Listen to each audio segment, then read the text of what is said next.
Hello friend, જય શ્રી કૃષ્ણ. શાકની જરૂર ના પડે તેવા 7 મસાલાથી આપણે સંભારિયા મરચાં બનાવશું. તો તેના માટે મેં ફ્રેશ મરચાં લીધા છે. હવે આ મરચાંને આ રીતે રીંગમાં કટ કરી લેશું. તો બધા જ મરચાં આપણા રીંગમાં કટ થઈ ગયા છે. હવે એક પેનમાં તેલ લઈએ. તો 2 પાવડા જેટલું તેલ લીધું છે. તેલ ગરમ થાય એટલે કટ કરેલા મરચાં એડ કરશું. મરચાંને બરાબર મિક્સ કરી લઈએ. ગેસની ફ્લેમ સ્લો જ રાખશું. હિંગ, હળદર અને સ્વાદ અનુસાર મીઠું એડ કરીએ. બરાબર મિક્સ કરી અને આ મરચાંને ચડવા દેશું. તેના માટેનો મસાલો તૈયાર કરી લઈએ. તો ખાણીમાં મેં 7 થી 8 મરી, અડધી ચમચી રાઈ અને જીરું લીધા, અડધી ચમચી અજમા, અડધી ચમચી આખા ધાણા,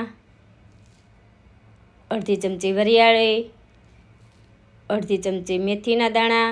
બધી જ વસ્તુને ખાણીમાં આ રીતે ક્રશ કરી લેશું. દરદરું પીસી લેશું. તો આ મસાલો આપણો તૈયાર છે.